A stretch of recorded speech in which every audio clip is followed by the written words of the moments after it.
Hello and welcome to West Point Lake Update. I'm your host, Park Ranger Steven Rector. Our guests today are from the U.S. Coast Guard Auxiliary and one of my fellow Park Rangers, Jay Jamison.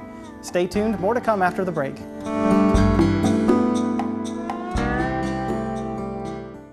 Last June, a tragic accident occurred on Lake Lanier that claimed the lives of two young brothers, Jake and Griffin Prince. As a result, Governor Deal vowed to work with the legislature to pass legislation in honor of these two brothers. .08 becomes the law both on the water and behind the wheel on the roads for drunk driving. This change makes boating under the influence the same as driving under the influence. So this is where the rudder meets the road. To that end, our agency will be partnering with the Department of Natural Resources here at the boat ramps and on the highways to ensure that it is an incident that does not occur, to the best of our ability to remove not only the folks on the roadways, but to assist the rangers on removing them from the waterways. We begin now working with our partners on the waterways to make boating under the influence an equally unacceptable practice.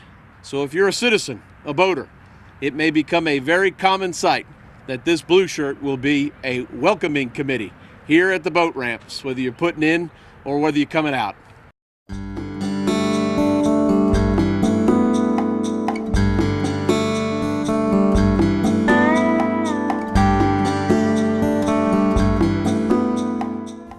Hello and welcome back. Joining me is John Rodriguez with the U.S. Coast Guard Auxiliary. John, you are the flotilla commander for the local Coast Guard Auxiliary. Absolutely. I'm the new flotilla commander. I took office on December 31st. So the Coast Guard Auxiliary is very active here at West Point Lake, but some folks might not be aware of all of the activities that you guys are involved in. Could you just take a moment and tell us about all the different things that the Coast Guard does here for West Point Lake? Sure. With you guys, we were doing the patrols, doing the buoys checkup around the lake, that everything is running well, the buoys doesn't misplace or move around with the little sword when you open the dam down. Sure. Also, other activities that we do, we encounter the community and work with the community at all, bringing boating safety courses, let them know that besides the Georgia state law is also a federal law, or either we cover both of them at the same time when we're teaching those classes alongside with you guys when you have to do specific parts of those courses. We encounter a lot of situations that in the lakes, inland waters also need to be protected as part of the Homeland Security situation. Sure. On the waterways. You do a significant portion of work involved with just sort of pre-arrival safety. I know you mentioned the boating safety courses, but I also know that you guys do a lot of what we call vessel safety checks. Some of those at our boat ramps, I don't know if you, how many of those that you do a year, but could you just tell us a little bit about how that vessel safety check works and why you do those checks? Yeah, for those boat owners out there, before I explain that, if you encounter a state officer or park ranger or situation like that that says you need to do a vessel safety check, we are able to do so in the ramp, or give us a call to the visitor center at the West Point Lake. They're going to be referring you to the officer in charge of those vessel safety checks. You're going to receive a decal letting you know that you are compliant with the law and federal laws that establish your boat can be used on the lake or on inland waters or ICWs areas. Yeah, I understand some insurance companies also might offer a discount if you take that step and have the vessel safety check done before you take the insurance. That's true. When you're doing the vessel safety check, I guess right now, this time of year, people are probably just sort of getting their boats out of storage, kind of looking at them, trying to decide what needs to be fixed, what needs to be repaired. You're probably looking for the very same things in a vessel safety check that people need to be looking for now as they're preparing their boats. Could you just mention a few of the items that most commonly you find people missing? Absolutely. We look forward to check your lifesavers. They are in very good condition. They doesn't have any mold or they are ripped off. Something that is very safe to use on the water. Perhaps if somebody fall overboard or any kind of situation, everybody has to have a lifesaver. The other thing that we check is the fire extinguisher. In cases that we encounter boats, specifically on big boats, not too much in the lakes, but in open waters, the fixed mount inside of the village area, we need to check that it is inspected, they have the seal on it, and it's good to go. For the small boats in here, like in the lake, if you had one extinguisher at least, that's gonna be great. If you have two, greater, because besides, we can attack the fire in the engine for a different angle with two fire extinguishers. We prefer to tell the boating community to have at least two fire extinguishers for all hazards, oil, gasoline, or whatever type of fire they start in the boat. Sure. You know, we encountered that we have boats made of wood, we got boats made of aluminum and so forth. So aluminum, fiberglass, fiberglass and yes. so forth. So for you guys out there, if you have only one fire extinguisher, is compliant with the law, but we recommend that you have two. Sure. The other thing is the distress signals, at least for the day and night. You got the pyrotechnic for the night, and you got the dates for one that you put on the water if the boat is having issues with. I find a lot of people are sort of missing that distress signaling device.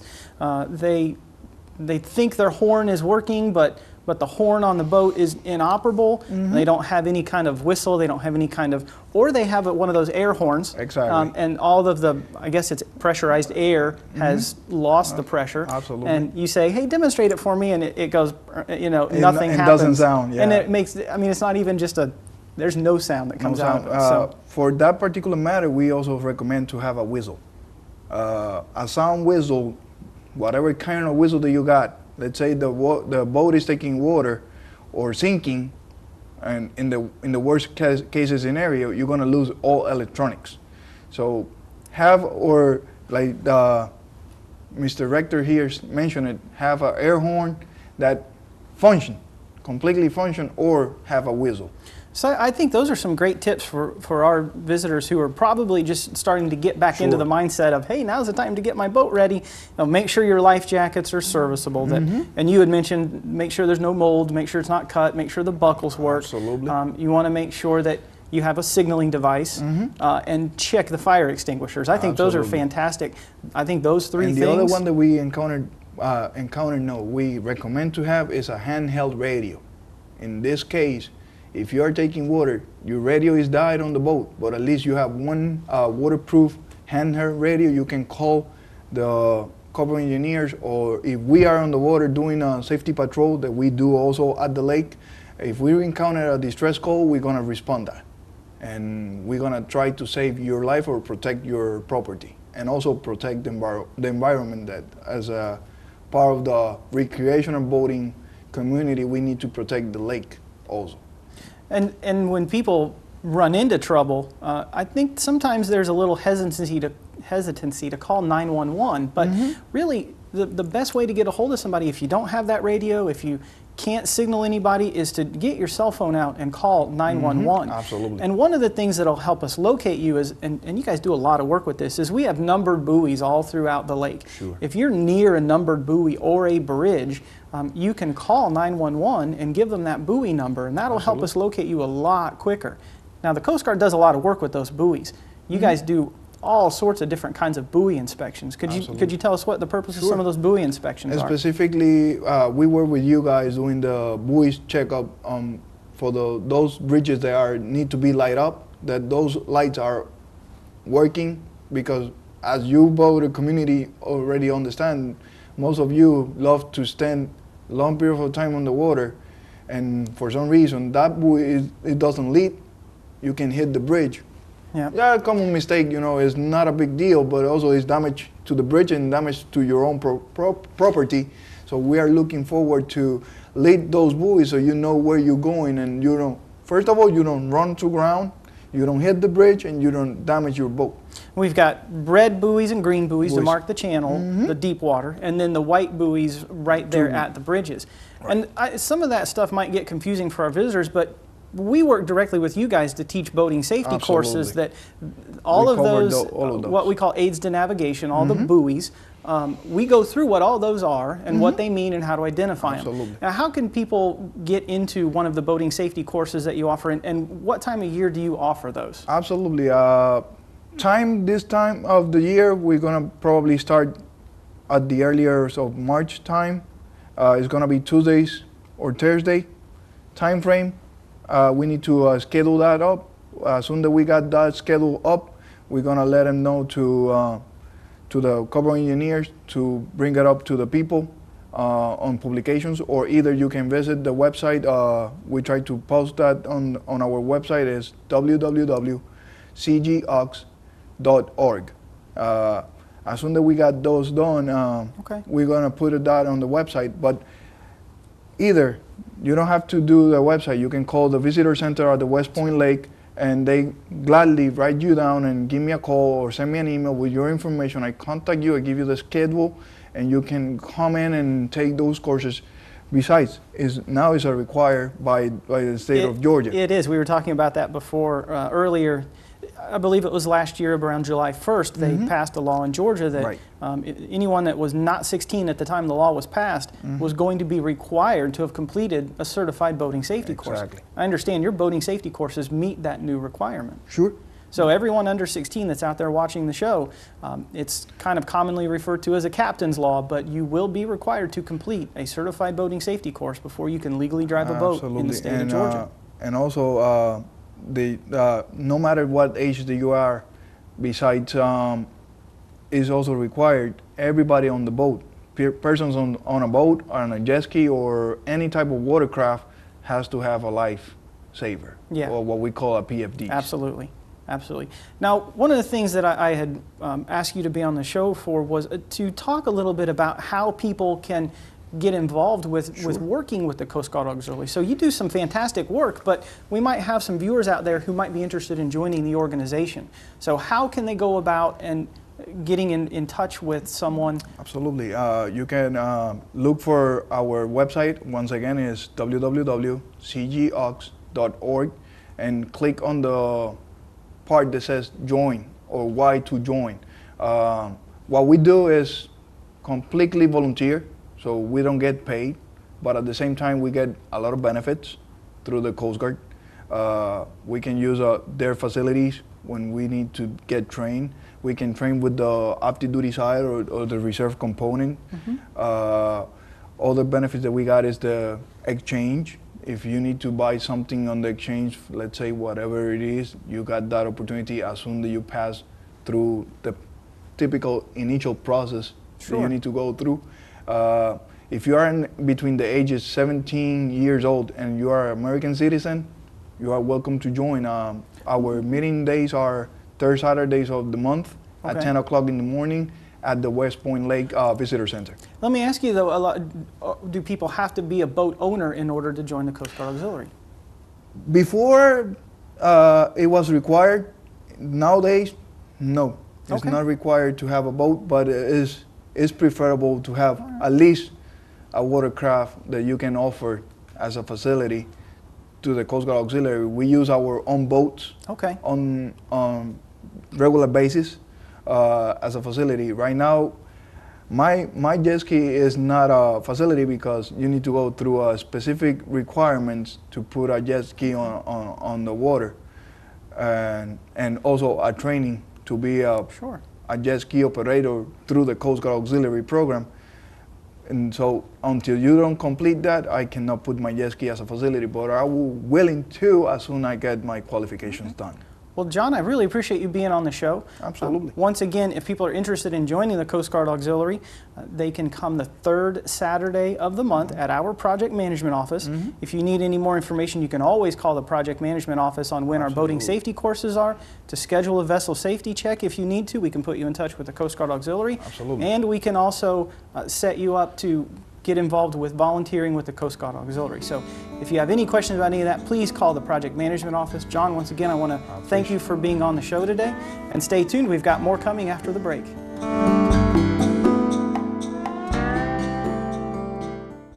Why United Way? Because in some way, everyone in our community is touched by your donation to United Way of West Georgia. Yes, everyone. United Way helps 25 local agencies touch thousands of lives, even yours. To cause so many good things to happen, these organizations must have volunteers. Fortunately, more than 2,300 local volunteers are now giving time to the 25 local organizations that United Way of West Georgia helps support. Yes, more than 2,300 volunteers. But more are needed. Please volunteer your time, as well as your financial support. You'll be astonished at what you'll receive in return.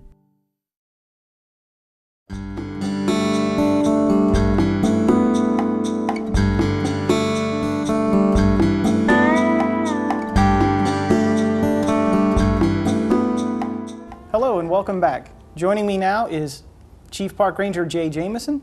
Jay is the Chief Park Ranger over our Natural Resource Management section. Welcome to the show, Jay. Thanks. I'm glad to be here. Jay, can you take a few minutes and just tell us what you and your work group in the Natural Resource Management section, what goals they're working toward and what programs they have? Sure. We're looking to implementation of our shoreline management program, our forestry program, also our wildlife fish habitat improvement.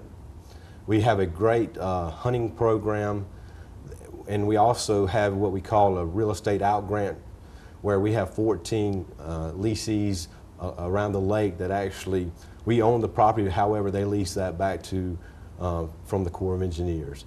So we've got a big program on this multi-purpose lake project. With the springtime coming up with that forestry management program, I think a large part of what you do in the springtime is prescribed burning. Is that correct? We do. We actually have an extensive burn plan for West Point project, and actually it's one of the best ones in the district.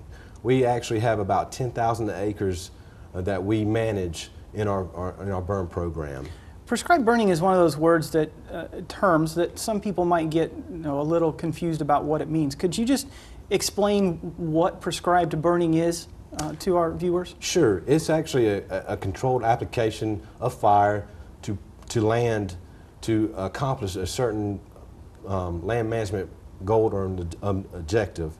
And at West Point, we have several of those, and one of the biggest things is actually hazardous fuel reduction.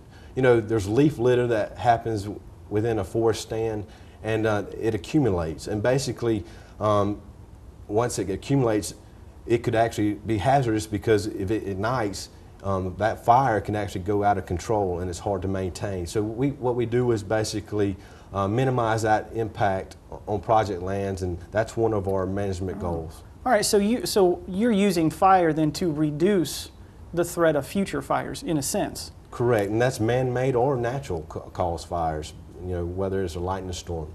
Okay. Now, I've also read in some places that by using this controlled fire, that it also actually has a benefit to the wildlife and the plants that are in those areas that you've treated. Exactly right. It's one of the most cost-efficient ways to manage for wildlife habitat improvement.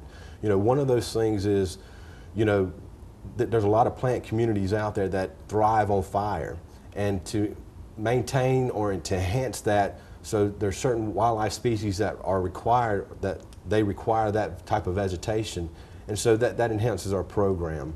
And again, you know, a lot of times folks wonder why in the world are we setting fire. You know, one of the things to have a successful burn, it doesn't mean that we blacken everything in a stand unit or on project land. If we get about 80 to 75% coverage, I think it's a successful burn. So you're mainly looking at burning close to the ground rather than entire trees coming down. And I think sometimes when people see, especially on television, pictures of wildfires, I mean, they see helicopter shots of just hundreds of thousands of acres on fire. That's not what you're talking about. You're talking about a very, very specific application of fire. That's correct. Stephen, we actually go out and again, with that 10,000 acres, we look at that, we do projections in advance, you know, from one year to the next. and we're looking at a type of rotation. What are we trying to accomplish in these stand units? Whether it's reduction of fuel, wildlife habitat improvement work, you know, some of these areas need to be cleaned up for, you know, site prep for planting trees, and whether that's natural regeneration or not. So it also helps out with insect and disease. It prevents those for, you know, certain tree species like the longleaf. It sounds to me like that your guys have to spend a lot more time in the planning and preparation stages than they actually are spending maybe out there actually burning the areas that you're talking about. Correct. You know, one of those things is we prepare, and you know, we want to be safe. Those folks that are out there, you know, implementing this program, they're all certified here at the West Point Project. So they're certified, they know what they're doing. We write a prescription or a plan of action, and we follow through that. Before every burn, we make sure that we meet all the criteria, whether it's great weather conditions, and we go by a list. And, you know, things do change. You know, we may start a burn and conditions change throughout, but we have certain techniques or wildlife suppression techniques to utilize to help maintain and control those fires. And not only the safetyness of our folks, but also, you know, the general public. We're also looking at potential hazards, whether that's a structure, maybe a house or a building in that general area. So, you know, it's a well thought out plan. I know you mentioned earlier that you have a burn plan, and you have probably a specific number of acres each year that you would like to burn.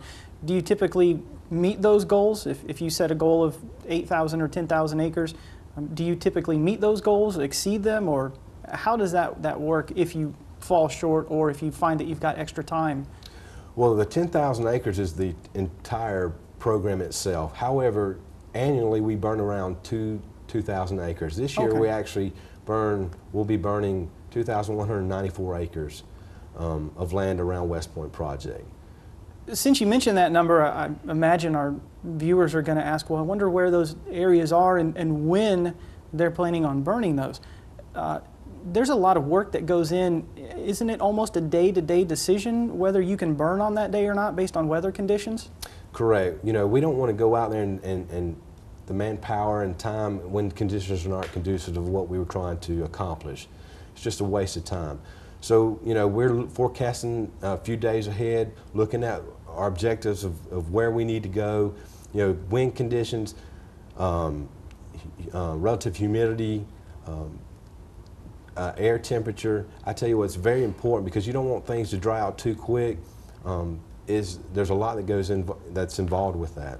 So you might have a plan to go out tomorrow to burn, and you arrive at work and you start kind of taking your tests there on what the relative humidity is and where the wind direction's coming from, and you might not have any place that you can burn based on the way the wind is blowing, and so that day's kind of scratched and you have to go on to the next day?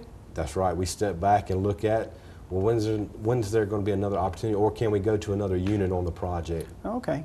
So what we're trying to do then is we're trying not to, I guess, blow the smoke too much into the roadways, too much into area communities, have the smoke go into our campgrounds or any of those other recreation areas is part of why you're looking at wind direction, but also because the wind will blow the fire in that direction as well? Correct. We want a consistent wind, and sometimes it does change throughout the day. However, you know, we have conditions to where we can make sure that we might need to set a backfire or a head fire to limit some of that smoke. You know, we want a vertical lift. We want the smoke to get up and lift and get out of here. So your vertical lift, you're talking about, you want the smoke to kind of go up through the canopy up into the sky rather than... And dissipate. You know, that we want to keep them off low-lying areas, roadways. It's very important. Again, we get our permit from the Forest Commission, you know, that they... Just like the regular public has to do, right? That's exactly right. Yeah. And you know what, we have great partnerships with the Forest Commission, not only Georgia, but also Alabama. So they not only help us with some of our prescribed burns, but also they actually will go out and actually put in the fire breaks for us. And that's one of the safety measures that we take. Okay. I mean, what time frame are we looking at? Usually each year there's probably a 2, 3, 4 month time period when you're able to try to accomplish this burning. When kind of is that time That's frame usually again? around late January to April and May, depending on the way. I mean, conditions can be where we have to shut the program down a little sooner because of, you know, warmer temperatures. Again, you know, that we want to look at, make sure that we have a safe application out there, and if things are getting too dangerous, we don't want to light fire to any of our lands. I'm sure you have kind of a rough idea of some of the areas that you want to try to accomplish prescribed burning in this year. Could you just kind of tell our viewers kind of a few of the more popular areas that you're looking at maybe treating with fire? Sure. You know, all 4 of our campgrounds, from Amity Campground, Holiday Campground, R. Schaefer Herd, and Whitetail Ridge campgrounds, we're actually going to burn in those areas. Okay. And hopefully we're going to accomplish that depending on the weather conditions prior to the park's opening.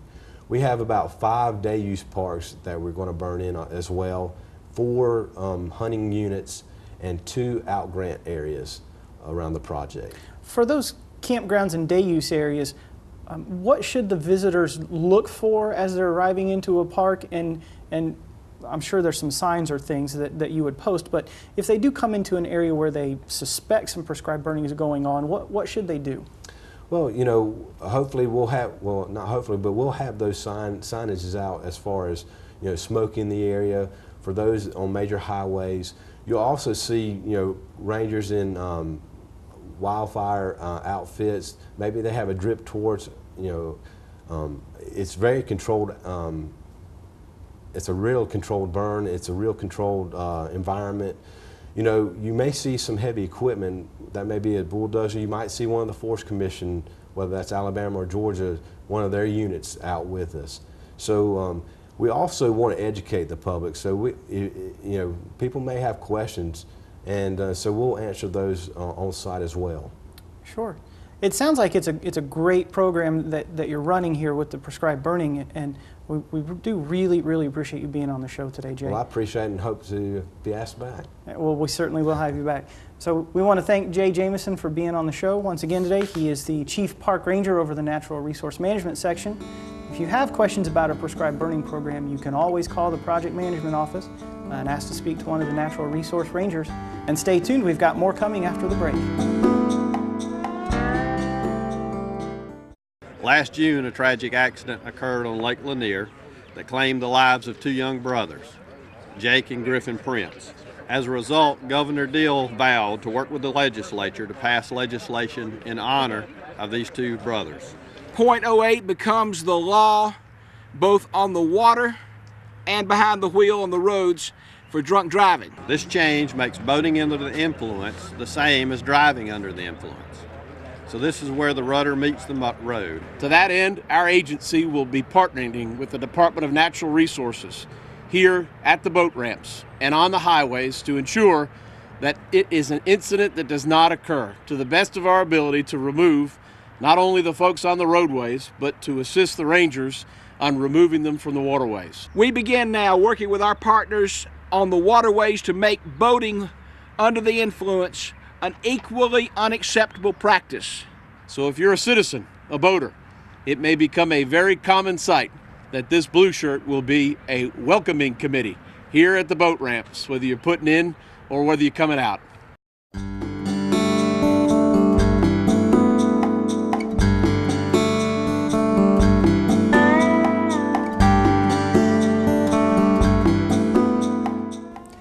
Welcome back. I want to thank my guest, John Rodriguez with the Coast Guard Auxiliary, and Chief Park Ranger Jay Jamison. As a reminder from Mr. Rodriguez, make sure you're checking your boats to make sure your fire extinguishers are still operable, make sure that you have life jackets and a signaling device. And as Jay Jamison mentioned, our prescribed burning program is going to be starting up soon. You can check for more information on all of these stories on the official West Point Lake Facebook page, and that address is www.facebook.com/westpointlake.usace.